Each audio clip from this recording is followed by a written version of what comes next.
Now, it's been about 6 months since this was released, the iPhone 14 Pro and Pro Max.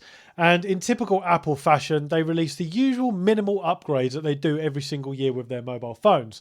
And the general advice online that was running around was you shouldn't really waste your time upgrading to this if you've already got the 13 Pro or Pro Max. But we did get some upgrades in this. Rather than having the big notch at the top of the phone, we got introduced to the dynamic island, which is a lovely little feature added to the iPhone 14 Pro and Pro Max models.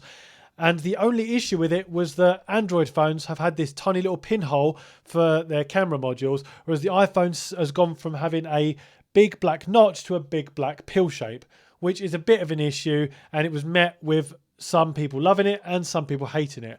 Another addition we got was 4K recording in cinematic mode, which was really, really nice for content creators, especially if you have a MacBook where you can just airdrop the files over. Also added was some reduced bezel sizes and a slight shape to the body.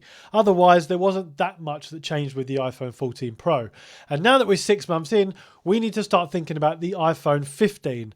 We've not got long to go, and there's been a lot of talk online and some leaks, and there could be some huge changes coming to the iPhone 15. So here are 10 things that we are going to be looking for with the iPhone 15 lineup.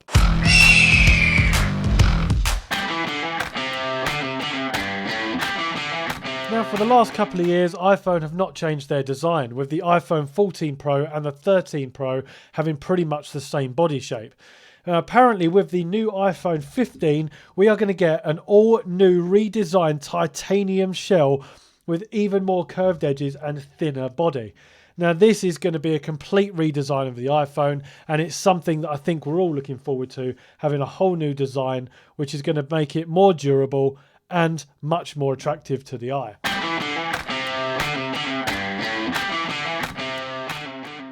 Next up, we are apparently getting 8K recording and a brand new periscope lens with up to 10 times optical zoom.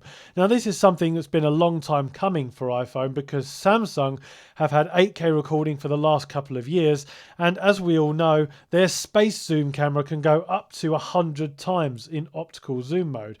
Now, we do know that this is going to be a bit of an issue because the Samsung camera, once you get into that 100 times zoom, it really affects the quality and you don't get good quality images with it. It's more just for practicality that you can actually zoom in that much in order to take a photo, whereas with iPhone you just can't do it. Maybe they're retaining quality over the distance, but we might be getting a brand new 10 times optical zoom periscope lens with the iPhone, as well as finally getting some 8K recording, which will be a long time overdue.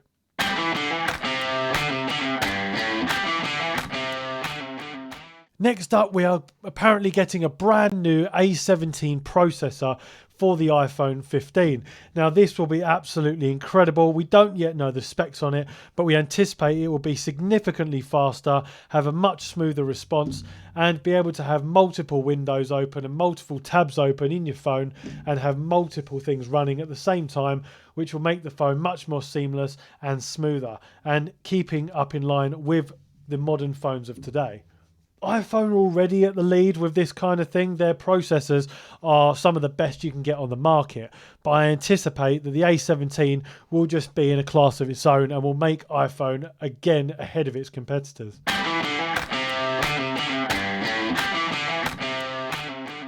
Next up, apparently we're going to be getting thinner bezels on the iPhone 15. Now, on the iPhone 14 Pro, I was actually quite disappointed because not only do you have the dynamic island, which takes up a large part of the screen at the top, but you also have these thick bezels around the side, which in my opinion spoil the view of the iPhone. And I would have quite liked to have had them a lot thinner in this phone. But apparently in the iPhone 15, we are getting even thinner bezels, which will be very, very welcome.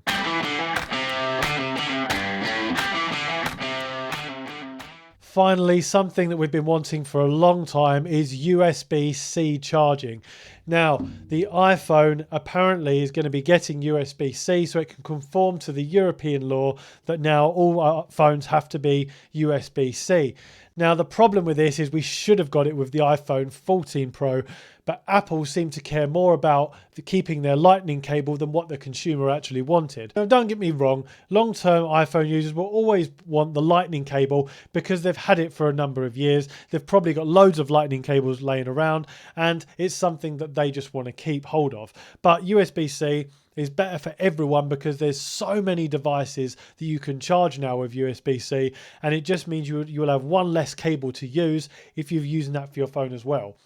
However, going forward, I think iPhone are going to look to get rid of the charger altogether because of wireless charging and MagSafe charging. So I think in the next 2 or 3 years, they'll be getting rid of that USB-C altogether, and we will just have the MagSafe and wireless charging for the phone. Now, the other thing to note with the USB-C charging cable is apparently Apple are going to make it so that only certified USB-C cables will work properly with this phone. Now, this is going to mean that if you use a regular USB-C cable, it will limit the charging speed and the data transfer speeds on the phone and on the device when you transfer things over or when you're charging it, and it'll be very, very slow to charge. But if you use an Apple certified charger, then you will get the full charging speeds. That is something that we think is going to be coming with the 15.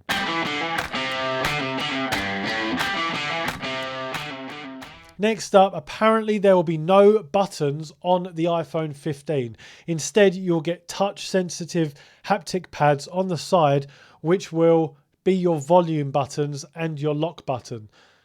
The mute button apparently will be a button on its own instead of the switch, which we've had for a number of years since the first iPhones.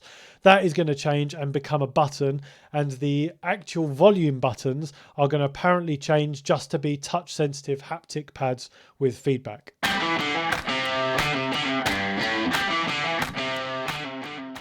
And as usual with every new iPhone, there's new colours available, and apparently we're getting a whole new range of colours, including for the first time a dark red or maroon colour. Now that is going to be something that some people might love.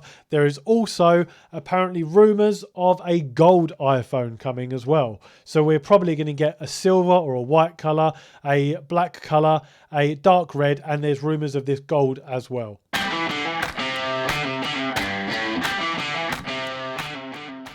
Next up, apparently there's going to be the dynamic island on all iPhone 15 models and not just the Pro versions. So that'll be something that's very welcome for everyone. It is a nice feature for the phone. I only wish personally that they would use the normal pinhole feature that is on all the Android phones for the actual camera module, and then use the dynamic island as a feature. That may happen in the future. That's probably something they're going to implement in the future.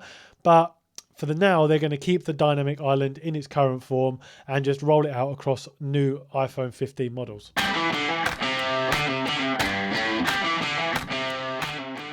Number 9 is we're going to get a larger and more improved battery life. So we're going to have a new, larger style battery, and that is going to improve the battery life of the overall phone. We don't know the exact specs of it yet, but apparently the battery life is going to be completely improved. It's not just going to be the usual sort of 5 or 10% increase. Apparently we're going to get a larger increase on the battery life. This has been leaked online by multiple sources. Whether they're verified or unverified, we don't know, but the sheer number of leaks that have come out for this indicate that there is some truth to it.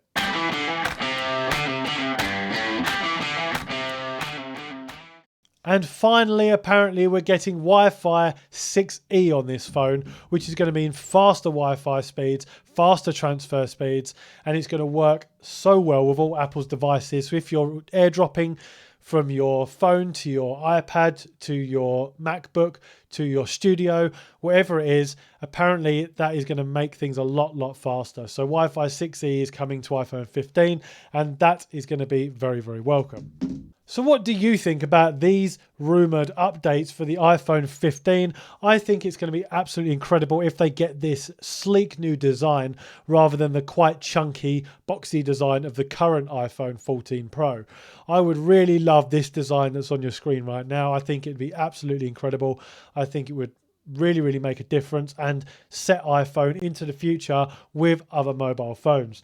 The problem with iPhone in its history is because everyone is so embedded in iPhone's ecosystem that people don't really want to change to other phones. I just think that the iPhone, if they use these updates, will really skyrocket them into the future and make them one of the best phones on the market today. Now, don't get me wrong, the iPhone 14 Pro has some of the best features on a phone, like its 4K recording, and its camera quality in some cases is better than the Samsung's. But I think overall an Android phone is better because they just have so much more versatility than the iPhone. So let me know what you think in the comments. Let me know which update you would like to see the most coming out on the new iPhone 15. And as always, don't forget to like and subscribe, and I will see you in the next video.